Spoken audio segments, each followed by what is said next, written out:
Salam əziz şagirdlər və abituriyentlər. Bugün yeni bir mövzu ilə qarşınızdayam. Biz bugündən etibarən artıq Azərbaycan dilinin yeni bir bölməsi, sintaksis bölməsinə keçid alırıq. Burada biz söz birləşmələri və cümlələrin bir-birindən fərqini öyrənəcəyik. Cümlə quruluşlarını öyrənəcəyik. Ümumilikdə bunlar haqqında, bunların dərinliklərindən bəhs edəcəyik.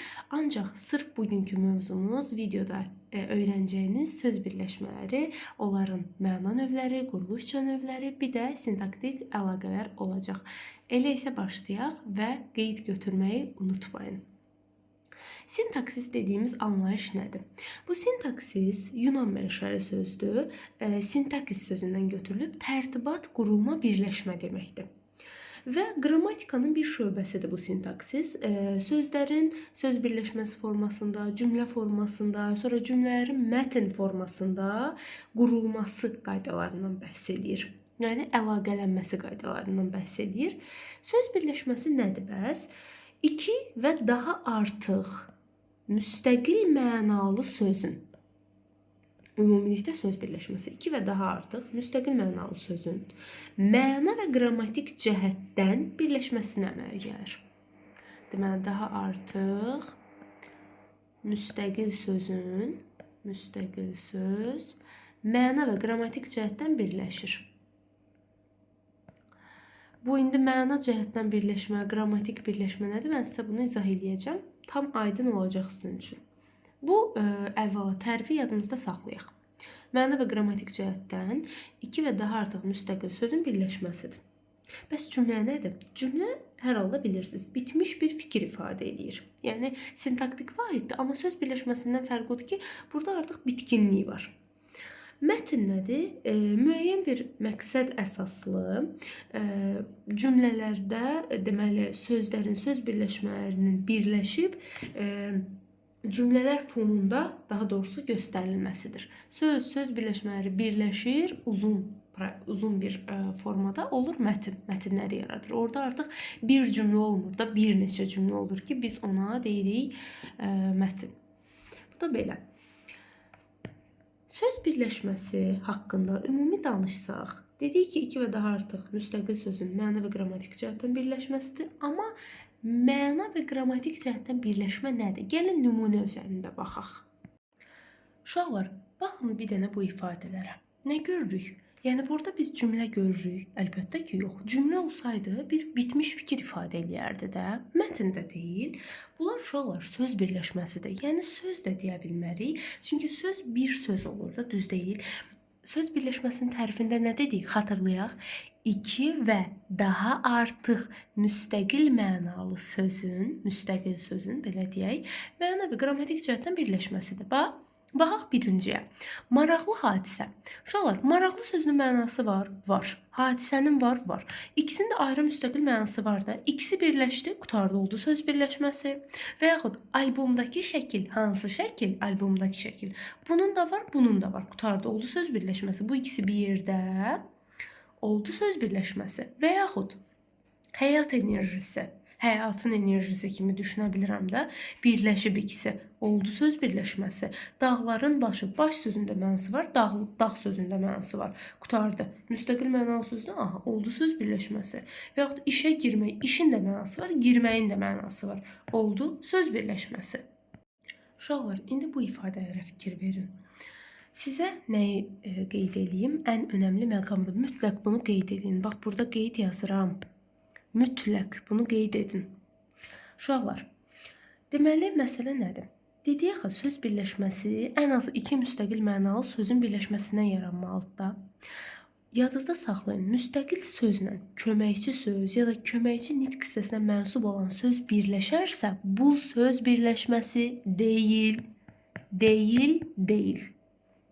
Baxın, namaz qılmaq. Uşaqlar, qılmaq burada köməkçi feildir. Hardan bilirik? Xatırlayın, beynimizi bir dənə aparın feil bölməsinə. Feil bölməsində biz nə demişik? Demişik ki, olmaq, etmək, eləmək, qılmaq. Bu sözlər müstəqil mənalı sözlərə, yəni ad bildirən sözlər deyirik. Bunlara qoşulanda olurdu köməkçi feillər. Yəni, belə deyim də, mürəkkəb feil yaradırdı. Yəni, biz bunu keçmişik uşaqlar. Deməli, biz bunu keçmişik ümumilikdə mürəkkəb feil. Yəni biz bunun ikisinə bir söz deyirik, mürəkkəb feil deyirik. Biz buna nətər söz birləşməsi deyərik? Biz bunun ikisini bir söz hesab edirik.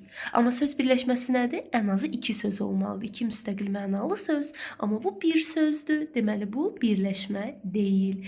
Baxaq ikinci versiyamıza. Mənə doğru. Ay uşaqlar, doğru burada nə olur sizcə? Köməkçi nitq hissəsi olmurmu? Qoşma olmurmu? Axı biz nə keçmişik? Qoşma, tərifi bir dənə xatırlayaq. Qoşma, deməli ismin adlıq, yiyəlik, yönlük və çıxışlıq hallarına qoşulur. Bir məna çaları yaradır. Burada hansı hala qoşulub? Yönlük halda. Yönlük hala qoşulub, deməli istiqamət bildirən qoşmamızdır. Burada uşaqlar, İndi fikir verin. Doğru sözü bilirik ki, anonim sözdür. Məsələn, desən doğru söz, olar sifət. Burada mənası olar. Amma mənə doğru uşaqlar. Burada qoşmadır. Qoşmanın mənası var köməkçi nitq hissəsinin. Əlbəttə ki, yoxdur.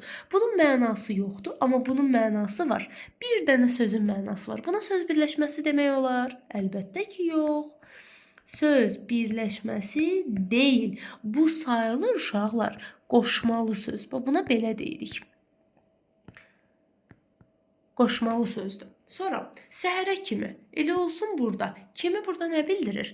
Məsafə məzmunlu qoşma deyilmi? Səhərə kimi, səhərədək, səhərəcən. Deməli kiminin də burada mənası yoxdur. Bir dənə səhərə sözünün var. Görürsüz yönlük hala qoşulub. Deməli burada da olur bir söz, birləşmə deyil. Sonra sənin təki. Təki nədir? Bənzətmə qoşması. Çünki demişdik də tək olanda sözə bitişik yazılır, amma təki olanda ayrı yazılır və yaxud təkin olsa. Burada da sənin mənası var, şəxs əvəzi idi əsas nitq hissəsi, amma təkinin mənası yoxdur, oldu bir söz. Bunlara yadınızda saxlayın, birləşmə deyə bilmərik. Bu ifadələrə fikir versəz uşaqlar. Baxın, səhərə kimi oturmaq. Səhərə sözünün mənası var, var. Kiminin mənası yoxdur. Siz indi bunu bir yerdə qoşmalı söz kimi götürürsünüz. Bu olur bir söz. Oturmağın mənası var, var. Bu da olur bir söz. İki söz birləşəndə birləşmə olmur, olur. Buna ona görə söz birləşməsi deyəsiz. Elə bir, burada kimi sözü elə bir dekor olaraq var da, yəni səhərə sözü oturmaq sözünə fokuslanın. Mənaları var, Yəni qoşmalı sözdə işlənə bilər söz birləşməsinin tərkibində, amma burada kiminin xüsusi bir rolu yoxdur. Yəni söz birləşməsi olmaqda. Sadəcə buna deyirik, birinci tərəf olur qoşmalı söz, ikinci tərəf olur məsələn bir feil. Misal üçün. Sonra quş təki uçmaq. Buna söz birləşməsi deyəcəm. Təkcə quş təki olsa demərəm. Çünki olur qoşmalı söz. Təkinin mənası yoxdur axı. Amma quş təki olur bir söz. Çünki quşun mənası var. Uçmaq da olur bir söz. Hərəsinin bir mənası var. Qutarda oldu nə? Söz birləşməsi. Bu qədər sadə. İndi uşaqlar, fikir verin bu ifadələrə. Niyə bunlara toxunacağım? Çünki söz birləşmələrinin quruluşundan bəhs eləyəcəyik. Quruluşca uşaqlar iki cür olur. Sadə və mürəkkəb. Baxın, sözdən bir fərqi də budur. Söz quruluşca üç cür olur. Sadə, düzəltmə, mürəkkəb. Sadələr bir söz, düzəltmələr bir söz deməli, yəni belə deyirik də kök və leksik şəkilçi, mürəkkəblər iki sözdən ibarət olur. İki və daha artıq söz yəni. İndi söz birləşmələrinə gəlincə, bunlar uşaqlar quruluşca yalnız iki cür, sadə və mürəkkəb olur. Düzəltməsi yoxdur. Çünki sadə birləşmələr iki müstəqil sözdən ibarət olur. Yəni orada iki müstəqil söz varsa bu sadədir. Amma ikidən çox müstəqil söz varsa bu artıq mürəkkəb söz birləşməsidir. Gəlin baxaq. Bax, fərqləndirici söz. Necə söz, fərqləndirici söz. Görürsünüz, məna və qrammatik cəhətdən əlaqələnib. Əvvəla sizə bunu izah edeyim. Məna və qrammatik cəhətdən əlaqələnmə nə deməkdir? Bax, qrammatik əlaqə odur ki, məsələn, söz burada hansı suala cavab verir? Nə sualına, düz deyil. Fərqləndirici də hansı suala cavab verir? Düz deyil. Bunlar qrammatik şəkildə əlaqələnəndə, məsələn, sözün əvvəlinə fərqləndirici sözün qoymaq üçün fərq sözünə nə qədər şəkilçiləri artırmışam. Fərqdən olub fərqlənmək, fərqləndirmək, fərqləndirici. Görürsünüz, burada qrammatik əlaqə qurmuşam. Yəni şəkilçilərin əlaqəsidir. Şəkilçi ilə o sözün əlaqəsi. Məna əlaqəsi odur ki, uşaqlar. Məsələn, bu söz fərqləndirici söz. Sözün nəyin bildirir? Sözün keyfiyyətini bildirir. Axı biz sifətdə keçmişik əlamət keyfiyyət. Yəni sözün hər hansı bir xüsusiyyətini bildirir. Yəni təyin olunan söz budur. Bu sözün hər hansısa bir xüsusiyyətini bildirən təyin edici söz olanda burada olur məna əlaqəsi. Yəni iki söz arasında məna bağlılığı. Məsələn, ağlağan uşaq və yaxud digər söz birləşmələrinə də aiddir. İndi burada əsas məsələ nədir? Niyə buna sadə deyirəm? Çünki 2 dənə müstəqil sözdür birləşib. Və yaxud bu ağlağan uşaq 2 dənə müstəqil. Ağlağanın da mənası var. Niyə? Çünki sifətdir. Uşaq nədir? İsim. Ağlağana bilirsiniz də niyə sifət deyirəm? Çünki qan gən şəkilçisidir. Ağan, əyən, yəni bu şəkilçilər təbii ki, sifət düzəldir. Aha.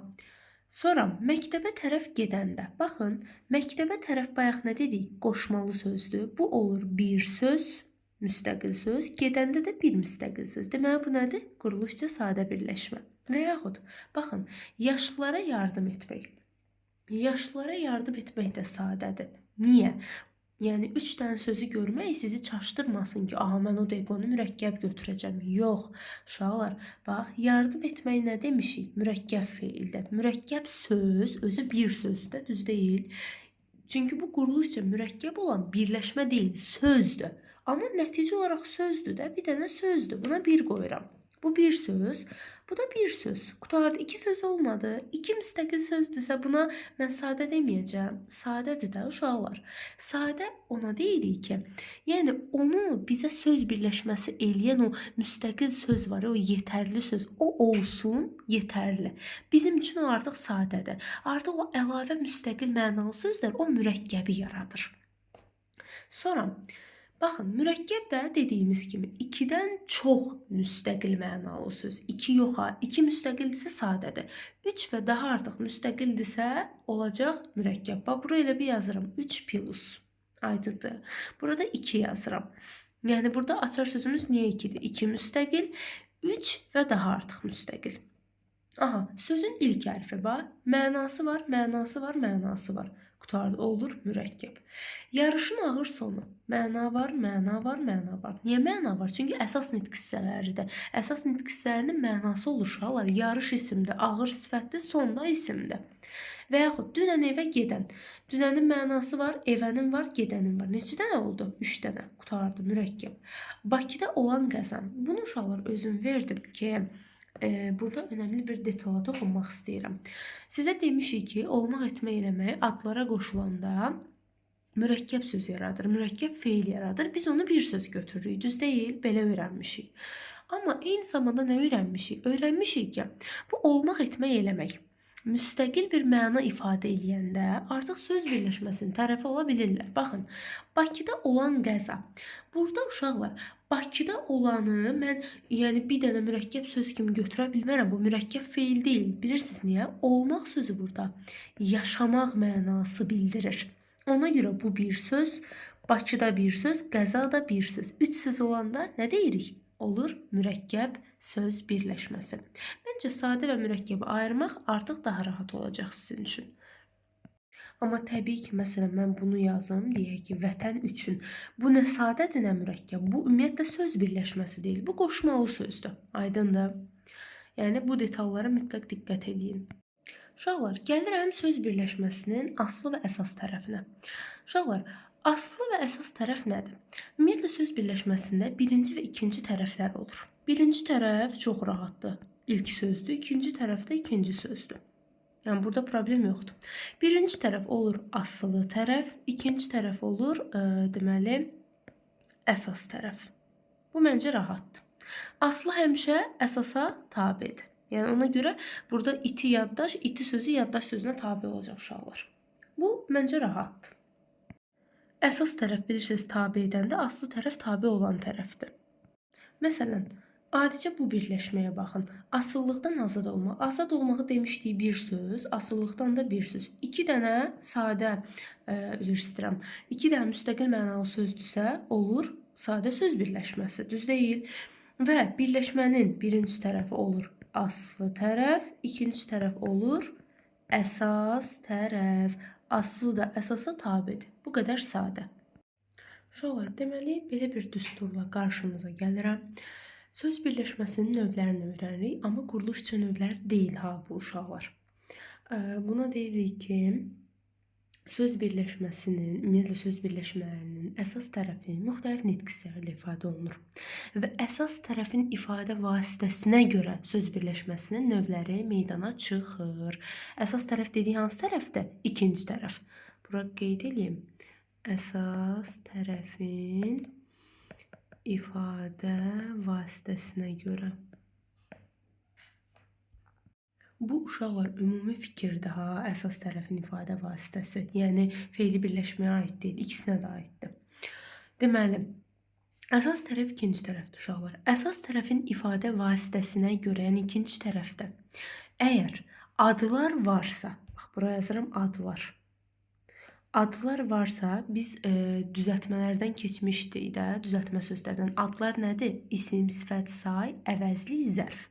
Əgər uşaqlar ikinci tərəfdə adlar varsa, biz buna deyəcəyik isim birləşmə. Yox, ikinci tərəfdə fe'li sifətdir, sonra fe'li bağlamadır, məstərdirsə, buna deyəcəyik nə? Uşaqlar fe'li birləşmə. Və uşaqlar, ümumilikdə isim birləşmədə ikinci tərəfdə adlar olur, bu öz yerində.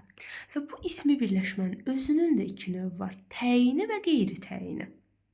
Hər ikisində təbii ki, ikinci tərəf, əsas tərəfdə adlar olmalıdır, isim olmalıdır. Yəni təkcə isim yox ha, isim, sifət, say ola bilər, əvəzli, zərf olar, bir də isimləşən sözlər. İkinci tərəfdə varsa, biz buna ümumi ismi birləşmə deyirik. Amma təyinidirmi, qeyri-təyinidirmi, indi ona baxacağıq. İndi nümunələr verəcəm. Birinci isim birləşmədən başlayaq, sonra fe'li birləşməni izah edəcəm. Açar sözümüz ana. Uşaqlar, ismi birləşmənin birinci növü təyini birləşmədən danışmaq istəyirəm. Yəni ilk növü olaraq demək istəyirəm də. Təyini birləşmələr uşaqlar özünün deməli 3 növü var da. Birinci növ, ikinci növ, üçüncü növ təyini söz birləşməsi. Birinci növ təyini söz birləşməsinin uşaqlar xüsusi bir şəkilçisi yoxdur.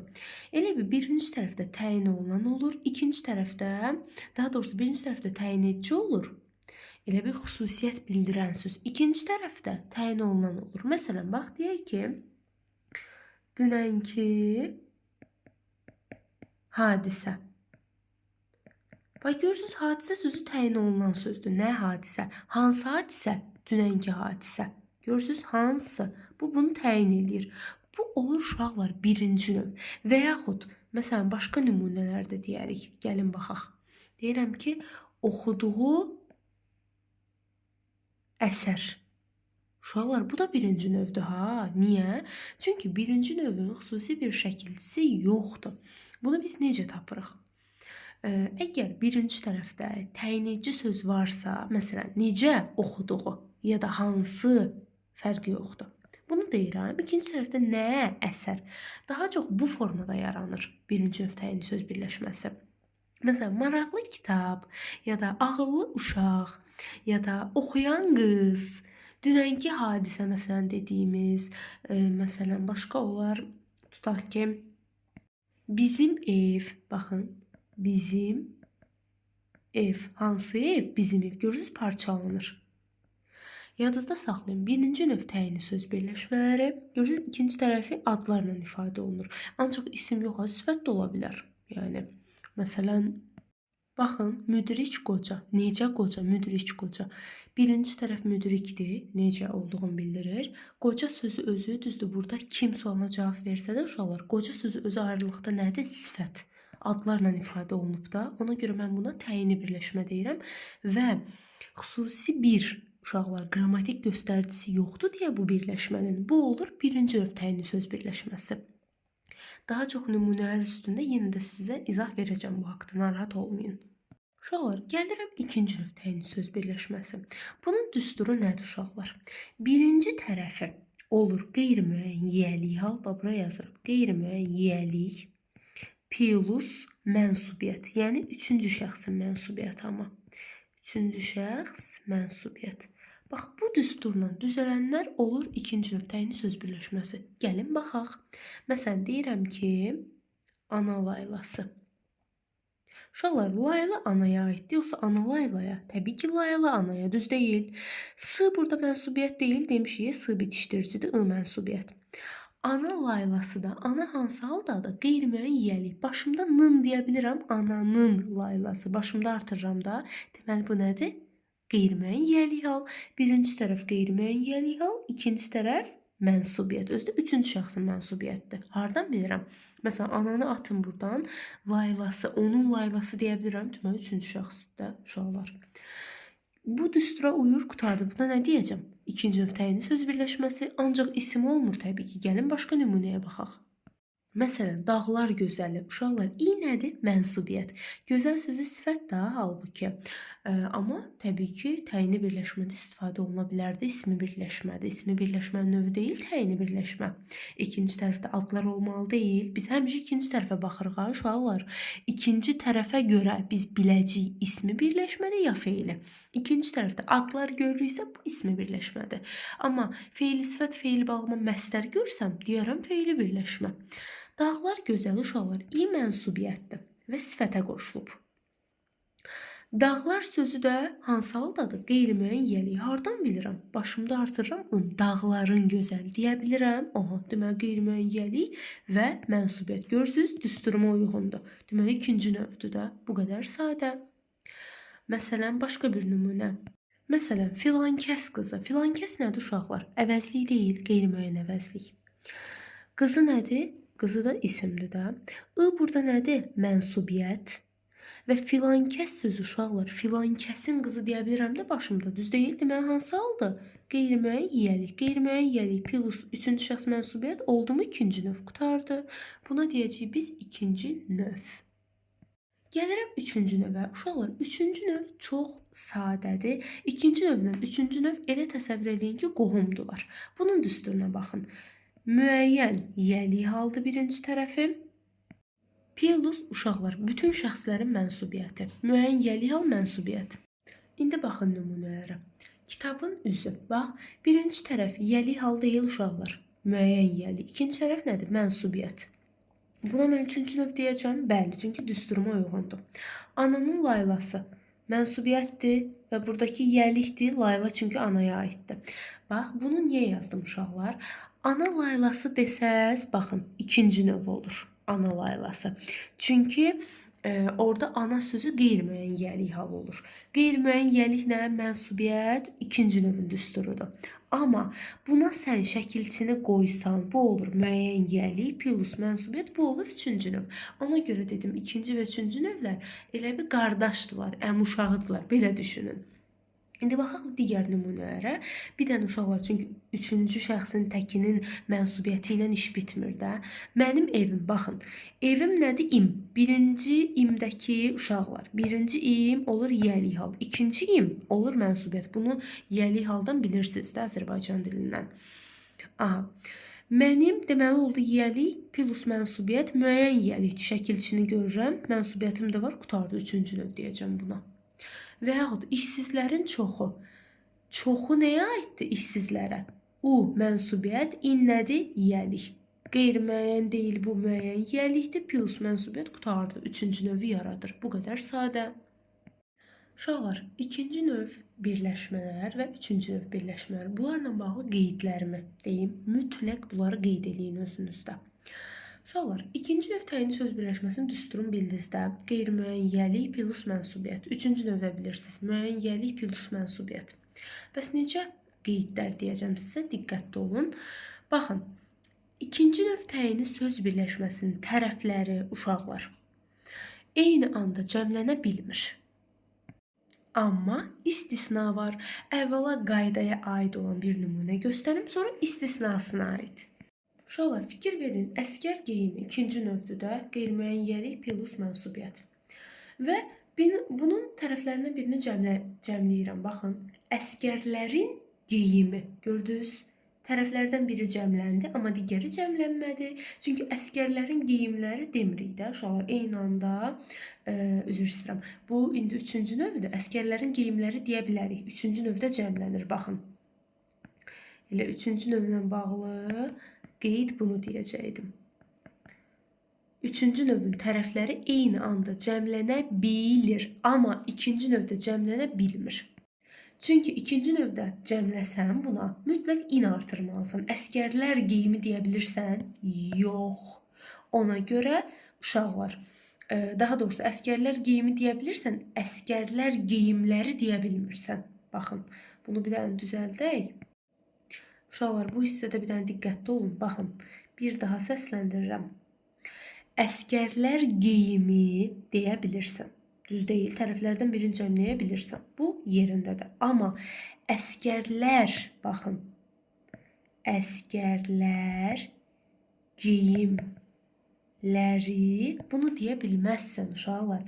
İkinci növün tərəflərini eyni anda cəmləyə bilməzsiniz. Bax, bunu özünüzdə qeyd edin. Tərəflər eyni vaxtda cəmlənmir ikinci növdə. Aydındır. Əskərlər geyimləri bu olmaz. Lap qarayının üstünə xətt çəkim. Bilin ki, olmaz. Baxın, olmaz. Eyni anda cəmlənə bilməz. Amma tərəflərdən biri cəmlənə bilər. Əskərlər geyimi olar. Amma uşaqlar, üçüncü növdə isə hər iki tərəfi cəmləyə bilərəm. Bunu uşaqlar əzbərləmək lazım deyil. Qayda ilə xüsusi bir şəkildə yadda belə saxlaya bilərsiniz. Nümunə deyin. Nümunə ilə rahat yadda qalacaq. O dəqiqə bir nümunə çəkəyim. Məsələn, başqa bir nümunə deyirəm ki, məsələn, üçüncü növ rahatdır. Məsələn, əsərlərin faydaları, məsələn. Görürsünüz? Üçüncü növdə hər iki tərəfi cəmləyə bilirəm. Amma ikinci növə gəlin başqa bir şey deyim. Görək cəmləyə bilirik. İndi baxın uşaqlar, ikinci növdə. Qoyun sürüləri deyə bilirəm. Tərəflərdən birini cəmləyə bilirəm. İkinci növdə. Amma qoyunlar sürüləri, tərəflərin ikisini də cəmləmək görün alınır. Qoyunlar sürüləri. Heç belə bir ifadə eşitmisiniz, yəni nə dərəcədə düzgündür? Təbii ki, səhvdir. Çünki ikinci növdə tərəflərin ikisi də cəmlənmir. Amma üçüncü növdə cəmləyə bilərsiniz. İkinci növün bəs istisnası nə idi? Mən bura istisna yazmışam axı. İndi o istisnaya toxunacağam. Uşaqlar, fikir verin. Həmkarlar ittifaqları. Baxın, istisnamız bir neçə sözdür.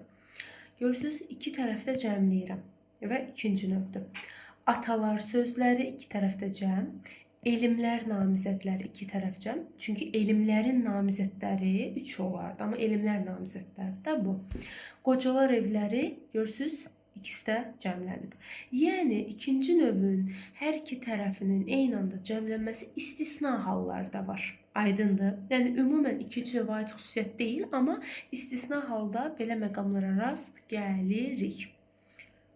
Amma üçüncü növdə nə dedik? Hər iki tərəf cəmlənə bilir. Cəm plus cəm ola bilir.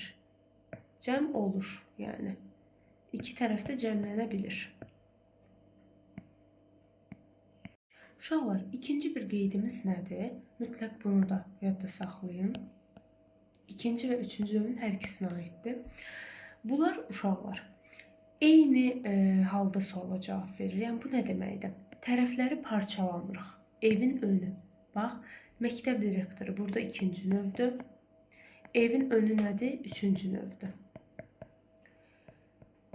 Burada eyni hal deyəndə hal şəkilsini nəzərdə tutmuruq uşaqlar. Yəni, ikisi eyni anda suala cavab verir. İkisi bir yerdə, yəni. Başa düşdünüz? Ayrı-ayrılıqda yox, parçalamırıq. Birinci növü parçalayırıq. Məsələn, deyirəm ki, mərhəmətli insan azdır. Bax, 3 cümlənin gəlin sintaktik təhlilinə baxaq. Deyirik ki, məktəb direktoru çağırır. Nə edir çağırır? Kim çağırır? Məktəb direktoru. Da demirəm, nəyi çağırır, ya kimi çağırır. Belə deməyəcəm uşaqlar.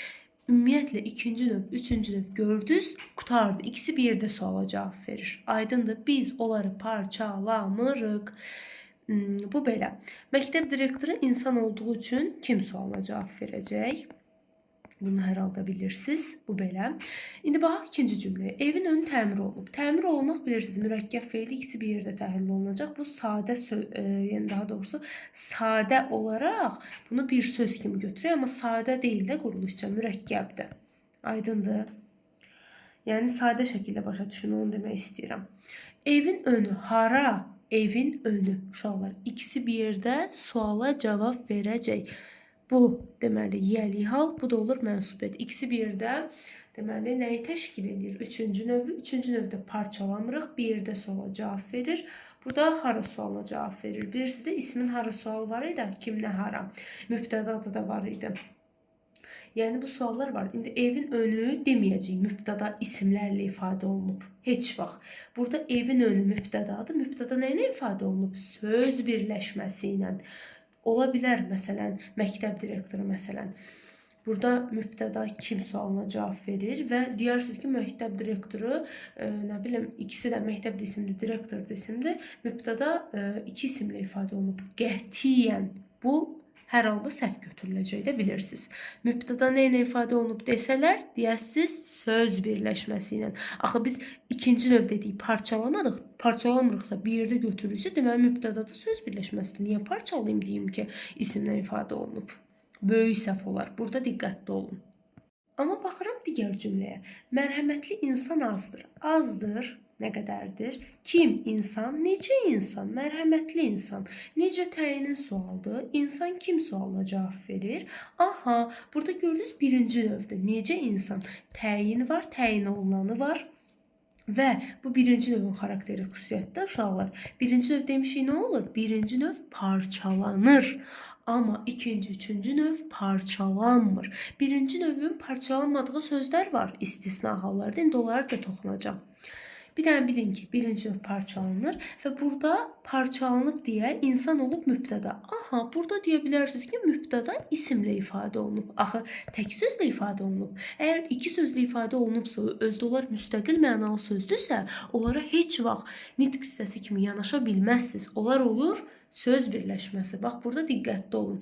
Çünki cümlə üzvlərinin, ifadə vasitələrinin keçəndə o sadə, mürəkkəb cümlə üzvü orada mütləq bu bizim köməyimizə gələcək.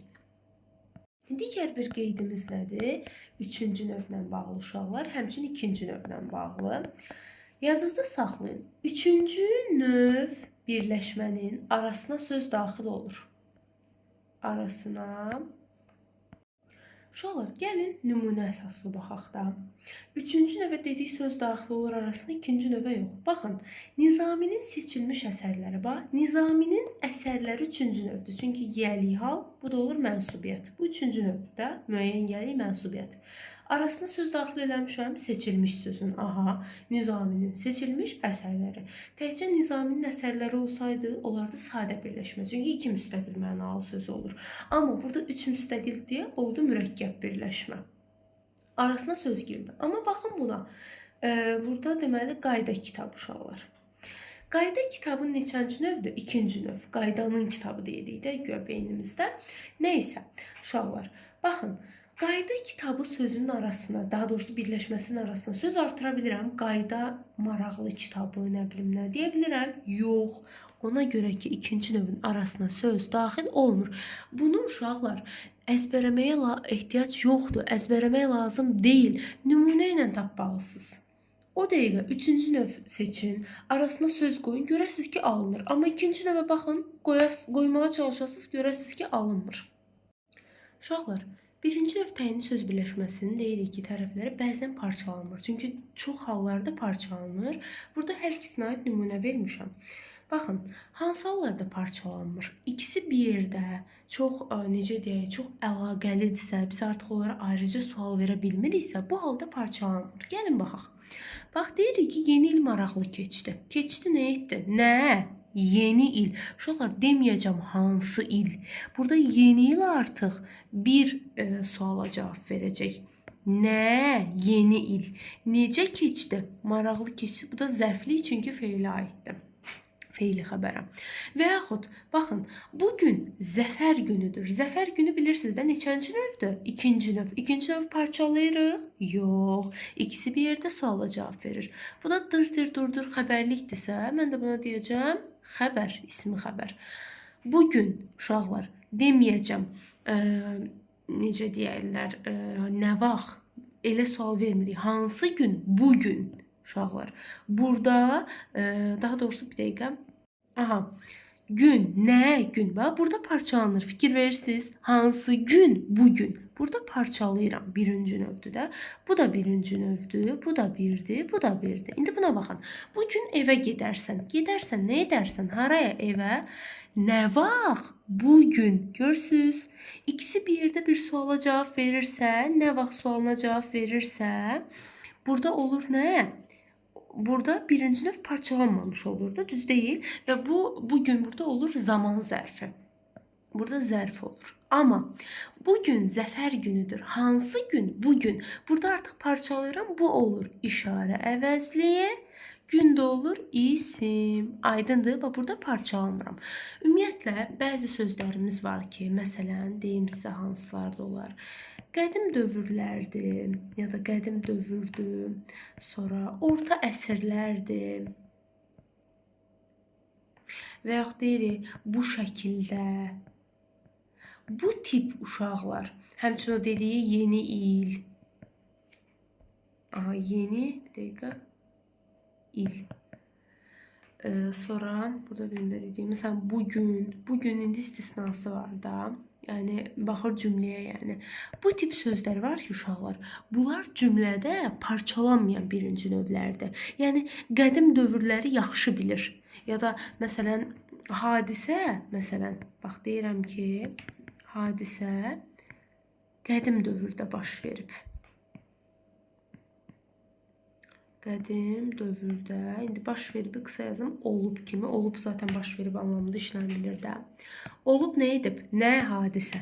Deməyəcəm da hansı dövrdə, bunu parçalayım, təyin götürüm, bunu zərfliyi götürüm, qətiyyən uşaqlar. Qədim dövrdə nə zaman? İkisi bir yerdə suala cavab verir. Gördünüz, parçalamadım. Birinci növdür. Bəzən ola bilər ki, birinci növü parçalamaya bilirik. Yəni, xüsusən, əsasən bu sözlər düşür, diqqətli olunana görə. Uşaqlar, gəlirəm qeyri-təyin isim birləşmələri. Xatırlayırsınızsa, demişdik ki, isim birləşmə həm təyini, həm qeyri-təyini olur. Təyinləri öyrəndik, birinci, ikinci, üçüncü növ. İndi keçirik qeyri-təyinə. Uşaqlar, bunun ümumiyyətlə dərsliklərdə bir çox qaydası var. Məsələn, deyirlər ki, birinci tərəfində, nə bilim, ismin yiyəlikdən başqa digər halları olarsa, məsələn, nə bilim, yönlü olar, çıxışlıq olar, yerli olar ya da mənsubiyyət olarsa, ikinci tərəfdə də məsələn ya mənsubiyyət olar ya da digər hallar olarsa, bunları biz isim birləşmənin qeyri-təyini forması götürürük. Amma mən sizə çox rahat bir qeyd deyəcəm. Yəni digər kitablardakı qeydi deməyəcəm. Çox rahat uşaqlar. İsmi birləşmənin əsasında nə dayanır? Yəni, ikinci tərəf adlar olsun, düz deyil. Siz birinci ona baxasınız birləşmədə. İkinci tərəfdə adlar varsa, deyəsiniz ki, isim birləşmədir. Bəs qeyri-təyin olduğunu hardan biləcəm? Çox rahat. Əgər birinci, ikinci, üçüncü növ deyilsə, qutarda o qeyri-təyini birləşmədir. Dünyanın ən rahat qaydası. Gəlin baxaq. Uşaqlar, fikir verin, bax, ikinci tərəflərə baxırıq. Uca sözü sifətdir, addır da, yəni. Deməli, isim birləşmədir. Ürəyi qəmli. Qəmli sözü sifətdir, addır, ismi birləşmədir. Uşaqlardan çoxu, ikinci tərəfə baxıram. Çoxu nədir? Say. Adlara aiddir də, isim birləşmədir. Gözləri yaşlı. Yaşlı, necə? Burada yaş uşaqlar nəm mənasındadır, ha? Yəni, gözləri nəmli. Bu belə. Deməli, sifətdir, addır da, düz deyil, bu da isim birləşmə. Qutarda isim birləşmə olduğunu neynədik? Təyin etdik. İndi görək qeyri-təyin olduğunu hardan biləcəyik? Birinci növ deyil. Niyə? Çünki birinci növdən uşaqlar. Tərəflərdən biri digərini təyin eləyirdi də. Məsələn, ağıllı uşaq deyirəm. Məsələn, və yaxud deyirəm ki, kəskin bıçaq deyirəm, kəskin söz deyirəm, misal üçün. Bunlar birinci növ olar. Birinci, ikincini təyin edir. Ya da qədim dövr, orta əsr. Amma uşaqlar, dağlardan uca. Burada var çıxışlı hal. Axı, çıxışlı hal birinci növün ya da ikinci, üçüncü növün xarakteri xüsusiyyəti deyil. Onlarda yoxdur belə bir hal. Düstura uyğun deyil. Ona görə bu nə olur? Əgər ikinci tərəfdə sifətdirsə, yəni ad bildirən söz varsa, ad bildirən, əşyanın adını bildirən anlamda demirəm, ha, o adlara aid olan deyirəm. Əgər o varsa, təbii ki, mən bunu isim birləşmə deyirəmsə, bunlara da aid deyilsə, olacaq qeyri-təyini. Bu qədər sadə. Ürəyi qəmli. Baxın, deməli birinci, ikinci, üçüncü növə aid deyil, düz deyil, qurtardı. Olacaq qeyri təyini. Nə bilim, uşaqlardan çoxu və yaxud gözləri yaşlı olacaq qeyri təyini. Çünki ikinci növdə nədir? Olmalıdır qeyri-müəyyən yiyəlik plus mənsubiyyət. Ola bilər deyirsiniz ki, müəllimə bax, məsələn, gözləri sözündə mənsubiyyət var. Razıyam sizlə, amma gözləri uşaqlar birinci tərəfdə gəlib. İkinci və üçüncü növdə birinci tərəfdə yiyəlik gəlir. Sadəcə birində qeyri-müəyyəndir, birində müəyyən gəlir. Bunda mənsubiyyət gəlir. Bunu uşaqlar biz təyini birləşmə götürə bilmərik. Bunlar qeyri-təyini birləşmədir və bu qəbildən olan nümunələrin hamısı. Gəlirəm feili birləşmələrə. Uşaqlar, bunların qaydası nə idi? İkinci tərəfdə feil olmalıydı. Feil deyəndə, yəni məstər, feili bağlama, bir də nə idi uşaqlar? Feili sifət. Bunlar olanda deyirik ikinci növ, üzr istəyirəm, feili birləşmə daha doğrusu. O birinci, ikinci, üçüncü növ isim birləşməyə aiddir. Feili birləşmədə onlardan danışmayacağıq. Bu belə. Məsələn, gəlin nümunələrlə izah edək. Fikir verin 3 dənə nümunəyə. Dərs oxumaq. İkinci tərəfə baxırıq. Makmək nədir? Məstər. Qurtardı. Dərs sözünün mənası var, oxumağın var. Birləşmə düz deyil, sadə birləşmədir. Quruluşca. Çünki iki müstəqil sözdür. Amma burada feil görürəm. Olacaq feili birləşmə. Evə gələn. Mənası var ikisinin də. Aha. Gələn anənə şəkilçisidir. Feili sifət. Deməli olacaq feili birləşmə. Sonra işdən qaydınca inca incə nə şəkilçisidir? Feili bağlama. Düz deyil. Ona görə olacaq feili birləşmə. Uşaqlar, bunların önəmli məsələsi budur. İndi gəlin bu feili birləşmələrdən var məstər tərkibi, var feil sifət tərkibi, feili bağlama tərkibi. Bunlara baxaq görək, bunlar nə olan şeydir. Və tərkiblər uşaqlar əsas tərəfin ifadə vasitəsinə görə adlanır. Yəni ikinci tərəfin. Gəlin baxaq. Uşaqlar, gəlin baxaq. Döyüşdən qayıtmaq. Bu sadə birləşmədir. İki sözdən, iki müstəqil sözdən ibarətdir. İkinci tərəfə baxırıq. İkinci tərəfdə nə görürəm? Maqmaq, məstər. Uşaqlar, əgər mən qayıtmaq sözünü tək başına versəm, bu olar məstər. Amma ətrafına söz yığarsa, yəni özündən qabaq bir sözlə əlaqəyə girərsə, ətrafına sözlər yığarsa, yəni daha çox, birdən çox söz yığarsa, bir dənə söz olsun, fərq etməz. Bu olur məstər tərkibi, yəni tərkib yaratmış olur. Yəni qayıtmağı tək görsəm, olar məstər, amma döyüşdən qayıtmaq nədir? Məstər tərkibi. Bax, bunları unutmayın. Və uşaqlar, tərkibləri biz parçalamırıq, bütöv götürürük, bütöv suala cavab verir. Necə ikinci, üçüncü növ parçalamırdığa, eyni ilə tərkibləri parçalamırıq, bütöv suala cavab verir, bütöv də cümlə üzvü olur. Baxın, artıq dərəcədə kədərlənmək. Maqmək nədir? Məstər. Düz deyil. Dərəcə və artıq sözlərinin mənası var? Var. Bu məstərdir və ətrafında görürsünüz 2 dənə söz yığıb. Bu nə olur artıq? Məstər tərkibi. Buna tərkib yerinə sadəcə məstər desəz, olacaq səhv. İndi cümlədə baxın. Sizin üçün bir cümlə yazmışam. Deyir ki, dərsə görə ağlamaq acizlikdir. Birinci xəbəri təyin edirik. Nədir acizlikdir? Nə acizlikdir uşaqlar? Dərsə görə ağlamaq. Hamısı bir yerdə olur mübtəda. Mübtədam nə ilə ifadə olunur? Məstər yox, məstər tərkibi. Niyə? Çünki ətrafına söz yığıb. Yəni burada görəni yığmağın deməyəcəm. Görə, çünki köməkçi nitq hissəsidir. Mənası yoxdur. Görə heç. Amma dərsə sözünün mənası var uşaqlar. Düz deyil, var. Və bunun bir mənası var. Qutardı. Bir dənə söz də olsa ətrafına yığıbsa, qutardı. O tərkibdir artıq. Mübtəda ifadə olunub məstər tərkibi ilə. Aydındır. Bunu məsələn parçalayıb nə səbəbə ağlamaq, dərsə görən zəfliyi götürün falan filan. Bunlar səhvdir. Tərkib bütöv götürülür və parçalanmır. Uşaqlar, bu cümləyə fikir verin. İştirak etmək borcumuzdur. Nədir borcumuzdur? Nə borcumuzdur? İştirak etmək. Bax, diqqətli olun ha. Mübtədam görürsünüz yenə məstərlə ifadə olunur. Burada artıq tərkib deməyəcəm, məstər deyəcəm. Sual verərsiniz. Niyə müəllimə? Axı bayaqkilarda tərkib dediniz, maqiməgin ətrafında bir dənə də olsa söz varsa bu tərkibdir dediniz. Amma buna tərkib demirik. Niyə demirik sizcə? Çünki olmaq, etmək, eləmək adlara qoşulanda xüsusi bir məna ifadə etmirsə etmək sözü, yəni yerinə yetirmək mənasını ifadə eləmirsə, bu artıq olur mürəkkəb feilin tərkib hissəsi. Yəni iştirak etmək olur mürəkkəb feil. Yəni mürəkkəb feil özü mürəkkəb söz deyil uşaqlar. Yəni bir sözdür də. Sadəcə quruluşca mürəkkəb olan sözdür. Mürəkkəb feildir. Yəni bir sözdürsə mən buna nətər tərkib deyim? Tərkib uşaqlar söz birləşməsi deməkdir. Bax, tərkib belə anlayın, bərabərdir söz birləşməsi. Orada tərkib varsa, orada söz birləşməsi var deməkdir. Axı, iştirak etmək bir sözdür uşaqlar. Mən buna necə tərkib deyərəm? Burada olur ancaq məstər. Deyirik ki, mübtəda məstərlə ifadə olunub. Bu tərkib deyil. Uşaqlar, bir də buna toxunum. Qulaq asmaq, bir də deyirəm dərsə qulaq asmaq. Qulaq asmaq özü nədir uşaqlar? Frazoloji birləşmə, düz deyil. Biz bunu sizlə leksikada keçmişik. Frazoloji birləşmələr uşaqlar düzdür. Söz birləşməsidir, amma dildə hazır olan ifadələrdir. Və bu hazır olan ifadələrin biz nəyin keçmişik? Demişik ki, birinci və ikinci tərəfi yoxdur. Söz birləşməsində nə olur? Birinci, ikinci tərəf olur. Düz deyil, aslı, əsas tərəf olur. Amma bunların birinci, ikinci tərəfi yoxdur. Bunlar hazır ifadədir.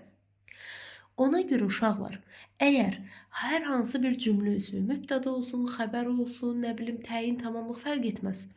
Frazemlə ifadə olunarsa, biz ona heç vaxt tərkib yaratdı deyə bilmərik. Sadəcə frazem varsa tərkib yaratmır. Qulaq asmaq heç vaxt məstər tərkibi deyil. Buna uzaqbaşı məstər deyərik. Aydındır, amma tərkib deyənmərik əsla. Çünki qulaq asmağı bir ifadə kimi götürürük. Aydındır. Frazemdirsə sadəcə buna tərkib demirik, yadda saxlayın. Amma dərsə qulaq asmağı elə bir 1x kimi götürürük. Dərsə sözündə 1x kimi götürürük. 2x-imiz oldu, yəni ən azı 2 müstəqil mənalı ifadə.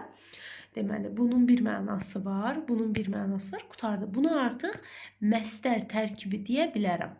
Aydındır. Bax, bu məqamlarda diqqətli olun. Bu qayda feili sifət tərkibinə də aiddir, feili bağlama tərkibinə də. Yəni, əgər frazem varsa, biz ona tərkib yaratdı demirik. Niyə demirik? Çünki frazemlərin birinci, ikinci tərəfi yoxdur. Frazemlər dildə hazır olur. Onların bir tərəfini ikinci tərəfindən məsələn ayırd etmək olmur. Onlarda məsələn cümlədə suala ikisi bir yerdə cavab verir. Aydındır? Parçalamırıq onları heç vaxt.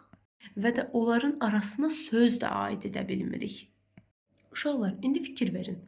Vətənə qayıdan an, ən nədir? İkinci tərəfə baxırıq da hamısında. Bunlar hamısı feili birləşmədir. İkinci tərəflərə çünki fikir versəz, feili sifət, girər-girməz feili bağlama, dıqda feili bağlama. Düz deyil? İndi nəyə baxın?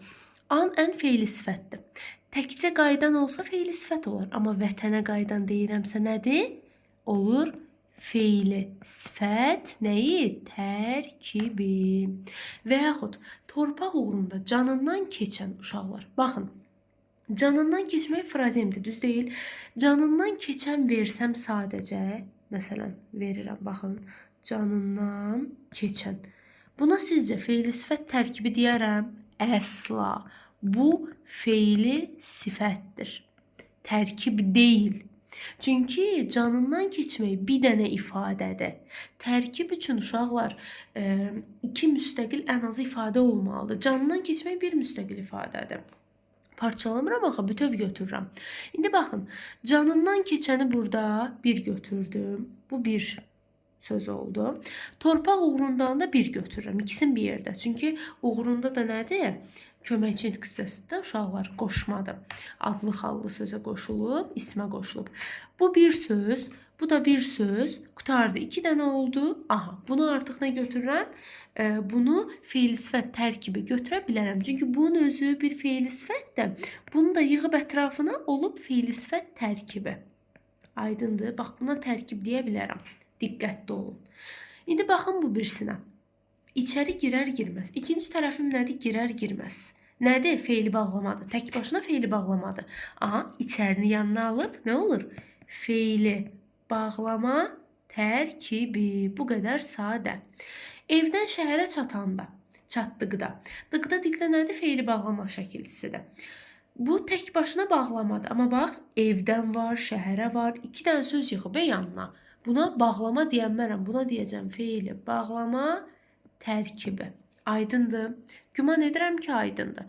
Nəsə bir sualınız olsa, yenə də şərh bölməsində gözləyəcəm. Mütləq qeyd edin. Vaxt etdikcə cavab verəcəm sizə. Və yaxud baxın, yazıram ki, xoşu gəldiyi, məsələn, film. Hansı film uşaqlar? Xoşu gəldiyi film, düz deyil. Xoşu gəldiyi dığı feil sifət deyil. Buna tərkib deməyəcəm amma. Niyə deməyəcəm? Çünki xoşu gəlmək frazemdir. İkisi bir yerdə artıq bir ifadədir. Bu sadəcə feili sifətdir. Yəni feili birləşmə. Film nədir? Filmdə sadəcə isimdir. Aydındır. Bunu ümumilikdə götürəndə xoşu gəldiyi film hansı film? Bu birinci növdür də, hər halda bilirsiniz. Deməli, bir təyin olur, bir təyin olunan olur. Birinci növdə. Amma xoşu gəldiyinə də ayrıca baxsaz, bu feili birləşmə deyil. Buna birləşmə deyə bilməzsiniz. Bu sadəcə feili sifətdir. Aydındır. Bunlar feili birləşmə sayılmır. Uşaqlar, önəmli bir qeyd daha. Açar sözümüz qırmızı. Uşaqlar, önəmli qeydimiz nədir burada? Biz dedik ki, ikinci tərəflər əgər feili bağlama, feil sifət, məstərlə ifadə olunarsa, biz nə deyirik? Feili birləşmə. Bununla bağlı bir məqamı diqqətinizə çatdırım. Çünki testdə çox düşür. Diqqətli olun nəyə? Uşaqlar, bax, mənim gördüyüm nümunəni görürsünüz də. Burada görürsünüz ki, dığım feil sifətdir, bəli, şəkilçisidir. Və ikinci tərəfdə gəlib, bəli, buna rahat feili birləşmə deyəcəm. Amma uşaqlar, bizim oxuyanımız, oxumaq kök, an, ənlədi feili sifət, ımızda mənsubiyyət. Buna mən feili birləşmə deməyəcəm, buna ismi birləşmə deyəcəm. Özdə necə ismi? Üçüncü növ təyini söz birləşməsi. Niyə uşaqlar? Niyə? Əgər feili sifət və məstər, yəni dığımdan başqa, diqqətli olun ha. Dığım şəkilçisindən başqa digər feil sifət şəkilçiləri plus məstər əgər yəli halla əlaqələnərsə olacaq ismi birləşmə. Bunu mütləq bu dediyim qaydanı qeyd edin dəftərinizə. Uşaqlar, bu cümləni dəftərinizə köçürün mütləq. Köçürəndən sonra nümunəyə qayda ilə birlikdə baxın. Bax, bizim oxuyanımız, görürsünüz, feil sifətdir, mənsubiyyət gəlib. Çünki isimləşib. Axı biz dedik sizə, ismi birləşmədə ikinci tərəfdə adlar, bir də isimləşmiş sözlər, isim xüsusiyyətini daşıyan sözlər olur. Görürsünüz, feil sifət isimləşib və yiyəlik halla əlaqələnib. Deməli olur, ismi birləşmə, feili birləşmə demirəm. Sonra sənin qalib olmağın. Qalib olmaq məstər ola bilər. Razıyam sizlə, amma məstər uşaqlar nə ilə əlaqələnib? Sənin sözü ilə, yiyəlik halla olacaq. Necə? Üçüncü növ təyini söz birləşməsi. Niyə? Sənin yiyəlik hal, ında mənsubiyyət.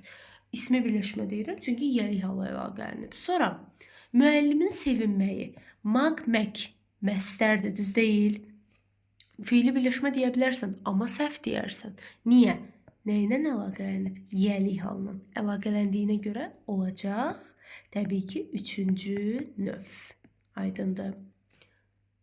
Uşaqlar, çox incə məqamdır. Baxın, kitabı oxumağı, maq-mək görürəm, düz deyil, məstərdir. Əvvəldə yiyəlik hal görürsünüz? Yox, görmürəm. Deməli, nə olacaq? Bu olacaq feili birləşmə, yəni məstər tərkibi. Çünki ətrafına söz yığıb.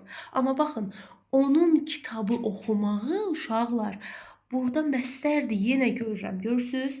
Amma nə ilə əlaqələnib? Əlaqələnib onun sözü ilə, yiyəlik halla.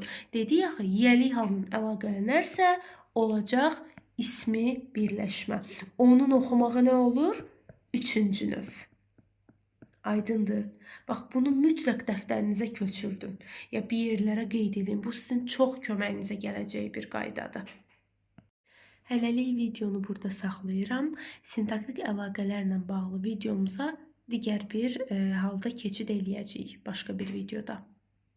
O vaxta qədər görüşənədək Allaha əmanət olun.